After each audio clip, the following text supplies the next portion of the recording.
Hello friends, आपका स्वागत है अपने यूट्यूब चैनल ऐसे स्टडी जोन में। यहाँ पर बहुत बड़ी खबर निकल कर आ रही है कि नई शिक्षा सेवा चयन आयोग को लेकर जो एक अध्यक्ष और 12 सदस्यों की नियुक्ति होनी थी, उसका जो विज्ञप्ति है उसको जारी कर दिया गया है।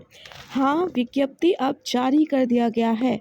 अब ये आप मानकर चलिए कि नई शिक्षा सेवा चयन आयोग का पूरी तरीके से गठन होना बिल्कुल भी समय नहीं रह गया है। इसके बाद आपको देखने को मिलेगी यूपी टेट, सुपर टेट और पेंडिंग पड़ी हुई जितनी भी भर्ती हैं जिनके फॉर्म भरवा दिए गए थे लेकिन अभी तक एग्ज़ाम नहीं हुए हैं। तो पूरी खबर क्या है वो हम आपको बताते हैं। अगर आप हमारे चैनल पर पहली बार विजिट कर रहे हैं तो प्लीज़ हमारे चैनल को सब्सक्राइब करना बिल्कुल ना भूलें।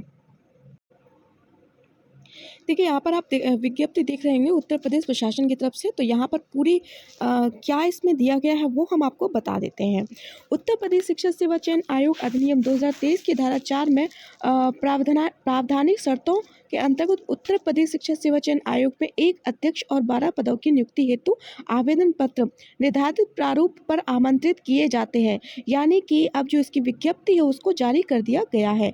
जो लोग इच्छुक हैं अभ्यर्थी ने अपने प्रार्थना पत्र जिस पर आवेदक पद, अध्यक्ष, सदस्य स्पष्ट उल्लेख हो, विशेष सचिव, उच्च शिक्षा अनुभाग, नवीन भवन, कक्ष संख्या 40, उत्तर प्रदेश शासन, लखनऊ में नाम से पंजीकृत डाक द्वारा प्रेषित करें। यानी कि प्रार्थना पत्र आपको भेजना पड़ेगा। रिक्त पदों की संख्या यहाँ पर दी है। अध्यक्ष 1 पद रहेगा और सदस्य के 12 पदों पर रहेगी। कार्य एवं अवधि की बात करें तो यहाँ पर अवधि 3 साल की रहेगी। अगर आप 65 साल की उम्र पूरी कर लेते तो ये अवधि नहीं रहेगी, ठीक है।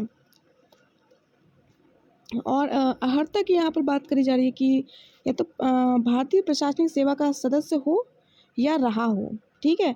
राज्य सरकार के प्रमुख सचिव के पद पर हो या रहा हो या उसके समकक्ष पद धारण किया हो, या फिर विधि द्वारा स्थापित किसी भी विश्वविद्यालय से कुलपति हो या रहा हो, विधि द्वारा स्थापित किसी भी विश्वविद्यालय से न्यूनतम 10 वर्ष की आचार्य रहा हो, यानी कि वहाँ पर उन्होंने शिक्षा दी हो, जिसके पास कम से कम 3 वर्ष का प्रशासनिक अनुभव भी होना चाहिए। ये है अर्हता, ठीक है।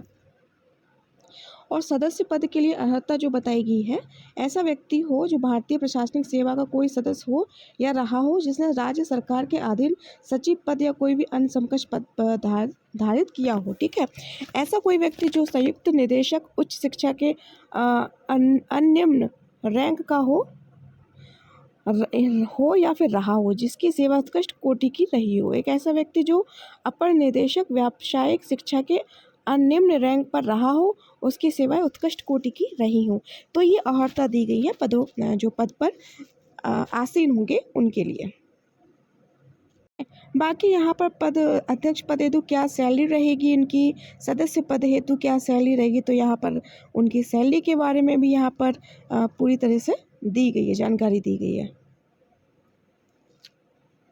देखिए, इस तरह से विज्ञप्ति रहेगी, ठीक है। अभ्यर्थी की फ़ोटो होनी चाहिए, पद या सेवा का नाम होना चाहिए जब आप प्रार्थना पत्र पर लिखेंगे, अभ्यर्थी का नाम होना चाहिए देवनागरी और अंग्रेजी के बड़े अक्षरों में, अभ्यर्थी के पिता का नाम, अभ्यर्थी की जन्म तिथि, अभ्यर्थी के व्यवहार का पूरा पता, अभ्यर्थी स्थायी निवासी पता, अभ्यर्थी नागरिकता, ठीक है। इसके अलावा परीक्षा की उपाधि होनी चाहिए हाई स्कूल, इंटर, स्नातक, प्राविधिक अर्हता, शोध कार्य, ठीक है। इसमें भी विशिष्टता या विवरण देना है।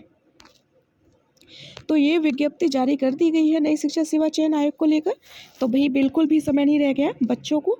अब बहुत ही जल्दी आपको यूपी टेट सबसे पहले, उसके बाद सुपर टेट और जितनी भी पेंडिंग भर्तियाँ पड़ी हुई हैं जिनकी विज्ञप्ति ले ली गई थी लेकिन उनका कोई भी जो एग्ज़ाम डेट है उसको नहीं दिया गया था। जैसे टीजी पीजीटी के फॉर्म भरवा लिए गए थे लेकिन अभी तक उसका कोई भी एग्ज़ाम डेट नहीं आया था। अब नई शिक्षा सेवा चयन आयोग का गठन के सदस्य को जो विज्ञप्ति आ चुकी है तो इसके गठन में भी ज़्यादा समय नहीं रह गया है। तो आप सभी लोग तैयार रहें मेंटली।